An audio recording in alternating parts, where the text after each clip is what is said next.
What it do, haters? It's your boy, The Hater, with a kind of a debut concept here. Hater movie review. That's right, cuckolds. For some reason, a lot of people have been asking me in the comments, in the emails, all over the place about the Joker 2, to review the Joker 2. Now, I personally think that instead of reviewing the movie itself, like, the same way that I would review like an episode of Raw, let's review Joker 1 compared to Joker 2 and talk about the controversy that people are talking about, right? So, first and foremost, it should be warranted that Joker 2 is a musical. So that right there pretty much changes the game altogether, right? Any kind of idea of like, oh, the sequel wasn't good because of A, B, and C must be predicated on the reality that everyone probably hated it because it's a musical, right? Nobody signed up for this, is the idea. That's the general sentiment that you hear about Joker 2. But before we talk about Joker 2, let's quickly talk about Joker 1. Now, I thought personally that Joker 1 was a brilliant movie for many, many reasons. Number one, the character of the Joker was presented as being very nuanced, but one thing that I also liked is that they centered the idea that the Joker is a regular dude, right? He's not necessarily even a criminal mastermind. He's a regular dude who has snapped, right? And in the context of Batman as his arch nemesis, if you will, yeah, that's the whole idea. The whole relationship between Batman and Joker is that Batman has significant insecurities about being Batman, that Batman is possibly a schizophrenic of some sort, right? Because he has two personalities, right? This is a nuance of Batman that most people don't get. They just think it's like a guy in a bat suit, which is probably the best way to look at him, but you understand what I'm getting at, right? The point here is this, that while Batman is all about preparation, planning, and, being ready for shit to go down, the Joker is the exact opposite. He's all about chaos and doing whatever the fuck he feels like doing at that very moment. That's why the Joker is Batman's main villain. It's not because he's better or smarter or superior to, I don't know, like the Penguin or something, right? He's not. He's none of those things. Like, Mr. Freeze is better than the Joker at like everything. He's smarter, he's stronger, he's got more weapons, but he's predictable, right? He is an intelligent guy. He's a mastermind. The Joker, on the other hand, is a criminal mastermind, but only because, like, he's fucking crazy, right? That's the whole idea.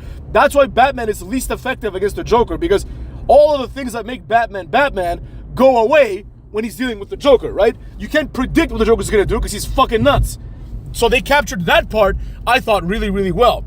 Now, another thing that I want to say about the first movie is that the first movie, in my personal opinion, could have been a movie that stood on its own without being connected to the Joker or Batman, right? It could have just been a movie that showcases basically how a regular dude, right, with mental problems can be alienated to the point of going insane, right? I think that's why a lot of people resonated with it, you know what I mean? Not me, because I'm not fucking weird, but a lot of these incel types really resonated with it because of that reason. They're like, oh, I'm the Joker, nobody understands me. Like, that's one thing that, like, people, especially Americans, but people in general, need to stop with. Enough with all this, oh, I'm traumatized and I'm depressed. You're not that traumatized, you're not that depressed, you're not that mentally ill, right? The Hater was looking up suicide rates randomly last night, and it's like, even in America, which is one of the higher ones, I don't know how that's possible, because in America you have everything you could possibly want, but whatever, right?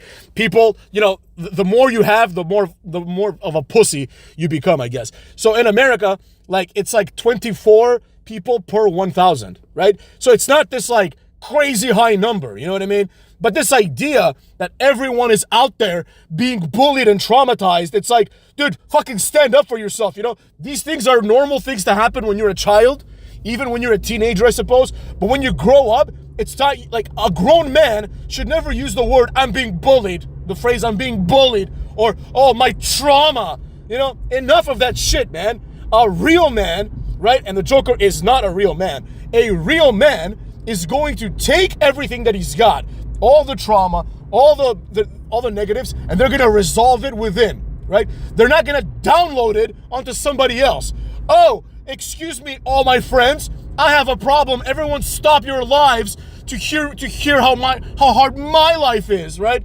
The Joker doesn't do that, but he also doesn't internalize it well, right? He's also insane, right? So what applies to the Joker doesn't apply to the incel population and the people that resonated with him, right? So as a result, the Joker becomes this sympathetic figure when he's not supposed to be, right? Like when I saw the movie, I didn't think to myself, oh, I'm just like the Joker. Absolutely not, because I'm not like the Joker. I'm not fucking insane. You know what I mean? And I'm not that misunderstood. And I am someone that is often misunderstood. But then I explain myself. You know what I mean? And I don't let what people think about me affect what I think about myself, right? Now, I understand in America, this is presented as like a very challenging proposition, right? Oh, you don't know my trauma. You don't know my past. But let's be real, motherfucks.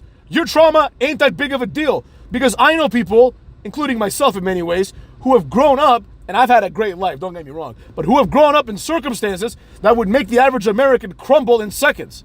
You understand what I'm saying? So I don't want to hear this like my life is hard because mommy didn't hug me enough. Just when you have a thought like that, think to yourself, yo, there's a fucking kid in like sub-Saharan Africa right now who has no parents, right? No family. Maybe has like an older sister who's like 14 trying to figure it all out, trying to split like a loaf of bread amongst like 6, 7 siblings because they got nothing. Think of that guy and then ask yourself, how big of a pussy am I if my life, my current circumstances make me depressed, right? Even if you're in prison, you shouldn't be that depressed, right? But anyways, that's neither here nor there. The hater is not talking about this. But I believe that this is a central element of the first movie and one that the second movie captures well. Now, let's move on. Let's shift gears and talk about the second movie once we conclude this last point about the first movie, right? In the first movie, the Joker becomes a symbol of, I guess, the everyman that's being abused, right? That the man has been pushing us down with his thumb, right? But, you know, so we're gonna revolt. And as a result, Thomas Wayne, Bruce Wayne's father, gets killed by a random dude dressed as the Joker, right? Like, he gets killed as part of this revolution. Like, the poor and the downtrodden, the forgotten ones, are killing, like, the people that have led them to be this way, right? Which a lot of people also resonated with. Now, here's the problem, right? If you strip away the fact that this is the Joker, which is someone that people just like because the Joker is entertaining, right? This movie, the first Joker that is, was not entertaining, right? The Joker that Joaquin Phoenix played is not like, I mean, I think he deserved the Academy Award. I'm a big Joaquin guy, but he deserved it because he acted the role of like this character particularly well. However, when it comes to being a movie about the Joker, in my opinion, except for maybe Jack Nicholson, no one has quite really gotten the Joker right. Oh, Heath Ledger was great. No, he wasn't. Heath Ledger was just a random psychopath, right? Who just paints like a smile on his face. He didn't do any Jokerish shit. And that's what I don't like about the Joker as portrayed in film, right? The Joker never does any Jokerish shit. Like throw some chattering teeth and squirt some poison out of a flower that's connected to your tuxedo. You know what I mean? Do the things that the Joker is known for. You know? Act like the Joker, like the Mark Hamill Joker, which is the one that obviously is peak Joker, right? So, now we move on to the second movie, bearing in mind that we have the first Joker already laid out for us. Now, people are expecting the next evolution of the Joker to become like, to go from that guy to perhaps the one that I'm talking about, or more likely than not, the people want him to become the Heath Ledger Joker, who has a military background and all this nerd shit. Like, they ruined like a children's cartoon character called the Joker. They turned it into a nerd character. All the trauma that Heath Ledger's Joker must have faced. Like, the Joker is not supposed to be this traumatized guy, period. The Joker is just a fucking psychopath, you know? I understand this is a novel concept for a lot of people because a lot of people have grown up, you know, in the early to mid 2000s.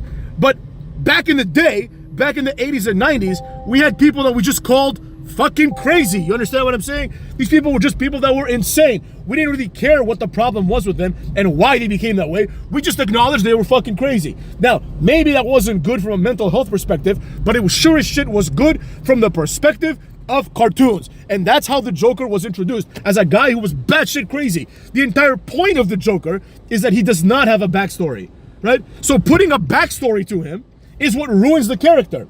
So, after essentially ruining the character, while making a very good movie, the director and screenwriter of Joker 1 made Joker 2, where they pretty much subvert the entire expectation of the fan base, right? Instead of saying, yeah, now this guy is gonna become your true hero, they're like, what the fuck is wrong with you for liking this loser and elevating him to a hero, right? That's the whole point of Joker 2, right?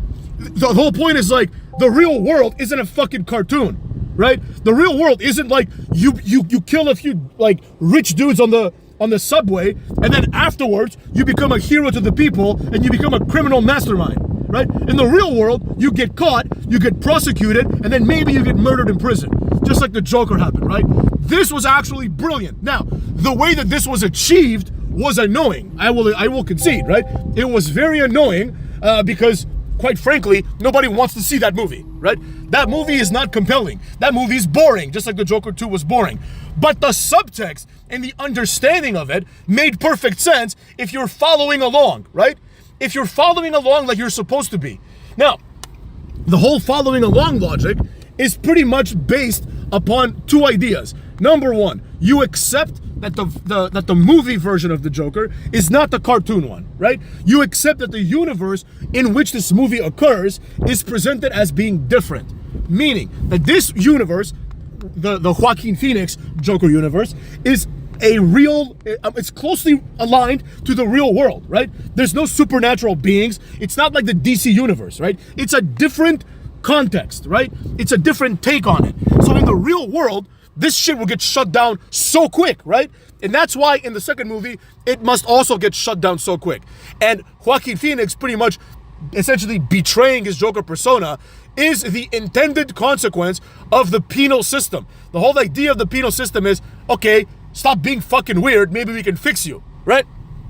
That's what they're trying to capture, and all of that was for naught, right? And Harley Quinn represents the fan base, the people that are like, oh, you know, we can't really like, idolize the Joker, right? Is what the movie tells you. But the Harley Quinn people, the hardcore fans, the incel fans are like, I love him so, you know what I mean? And these people are the fucking weird ones. These people are the real Joker. That's the point of the movie. Now, again, the hater empathizes with the viewer who didn't like this interpretation, right? Because quite frankly, when you look at, Joker 2, you expect some chaos, you expect some Joker shit, right? But within the context of the first movie, you didn't get any Joker shit, right? All he did was kill 3 people. You know, he didn't do anything that's akin to the Joker, right? Here's what I say about the following 3 villains. Joaquin Phoenix's Joker, Heath Ledger's Joker, and the Riddler in the last Batman movie as played by whoever the fuck that actor was, right? These guys are not the characters that we grew up loving, right? The Riddler in the Batman movie is just a guy in a mask. It's just an asshole in a mask that Batman beats up. It's like one of the worst movies I've ever seen. You know what I mean? It's just a bunch of talking for like 2.5 hours. You know, the Penguin's there for no reason. You know what I mean? It's really dumb. But anyways, the point I'm trying to make is that these things change, right? These things are different.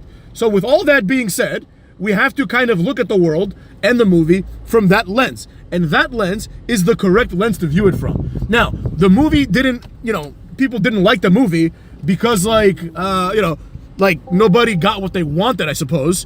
But the reality is that whether you got what you wanted or whether you didn't get what you wanted, the movie made sense, right? The movie is grounded in reality. You can't expect, it would be like, for example, if you're watching, I don't know, let's say you watch like Lethal Weapon, right? Lethal Weapon 4, great movie, and they make a new one, but in the new one, like Mel Gibson and Danny Glover are now, not Danny Glover, what's his name? It is Danny Glover, what the fucks? Right? Yeah, whatever. Yeah, I think it's Danny Glover. Like, now they're vampires or something. Right? Or they're werewolves. No, what the fuck? The lore has been established, right? And the problem that people had with the Joker was that they didn't follow the lore of like, oh, the Killing Joke or some other like, comic book for adults, like grow up guys. They didn't follow that to the T. No, that's not how it works. They created a new universe, and when you signed up to watch the first movie, you implicitly signed up to deal with this new universe. And in this new universe, there are consequences. This is not the universe where Joker kills like 100 people and then he just ends up in Arkham Asylum to escape every couple of weeks, right? This is not that world. This is not the cartoon world. This is the real world, right? In the real world, you go to trial. It's boring as shit, right? The district attorney, who is in this case Two-Face, district attorney is an asshole, right? And he tries to put you behind bars. You end up behind bars, and then you might get killed in prison. That was the whole point. The whole point of the movie was you dumb fucks, the viewers, and this is why people are pissed. They're pissed because nobody wants to be told they're a dumb fuck, right? But people acted like dumb fucks. And the director, in a very, very douchey way, I will admit, you know what I'm saying? I am not happy with the way that the director put this message forward, right? But he basically said, in a very, very annoying way, that like, look, if you thought that the Joker in the first movie was someone to be idolized, you're fucking retarded, right? Like, it's time to live in the real world. This was almost a call to action to say, okay, you're a grown man now, right? Because, you know, it was a rated R movie, right? You're a grown man now. It's time to stop fantasizing about what it's like to be the Joker, right? That was the point of Joker 2. The point was, look, we get it. You're fucking weird and you want to be the Joker because you see only the good things. But the bad things about being the Joker are just as important as oh, I'm gonna be the clown prince of crime. No, you're not, incel. You're gonna do some wild shit, you're gonna get caught, and you're gonna end up in prison, raped or stabbed, right? Just like Joaquin Phoenix. That's why the movie was effective. Now again, I will concede, like I have already, you know, other elements, for example, like the fact that, like, you know, that the movie is a musical is bad. Like, that's bad. You know, nobody wants to see that, right? Nobody wants to see a musical because, first of all, musicals are lame. Like, you should know your target audience. Sure, there's a lot of incels, but there's also a lot of dudes that like the Joker, right? That's the problem. That's the problem with the movie. The biggest misstep of the movie was that it ignored the fact that in the middle of the incels who idolize the Joker, there's also a lot of people that just like the Joker, right? They just like Batman, right? They like the character and they want to see more of the character, right? And they don't need a lesson to be taught to them about how not to be an incel, basically, right? A lot of people like myself, that's why I didn't watch it. Like with the intent that I would watch, like, let's say, you know, a Joker movie that involves Batman, right? Like, I didn't watch it with the same intent, with the same passion that I would watch a movie where the Joker is just a character, right? And it's not an exploration of who he is, but it's just a movie about him, if you will, right? Where he's just there, like the Dark Knight, right? Like the Joker in the Dark Knight was more Jokerish than this one. Not a good Joker, in my opinion, but you watch that, you're like, oh, okay, it's Batman versus the Joker, right? It's the dichotomy we're all used to. But in this one, you know, you're watching to see the same thing, right? You're signing up to watch the Joker, and then instead of the Joker, they give you like a courtroom drama musical, and people are like, oh, wait a second, okay, you could have made this point in a less asshole way and made an entertaining movie. And that's the last part of my review. The movie simply was not entertaining, right? The first movie was presented not just to the viewers, but from the Academy and from the casting of Joaquin Phoenix as a movie that would take a very serious tone about the Joker, right? And that's what it did. Joaquin Phoenix won the Academy Award. So now, seeing that great performance once again, it's not entertaining anymore, right? We've seen it once. This is not like Vin Diesel, you know, doing another heist, right? The first movie was predicated upon good acting and good storytelling, right? You've told the story. The story is over. That's what people wanted. If you remember, people just wanted a Joker origin story. They got the Joker origin story, right? Nobody wants, like, you know, a continuation of the origin story. And I think that's why a lot of people didn't watch it, right? A lot of people didn't watch it because, quite frankly, they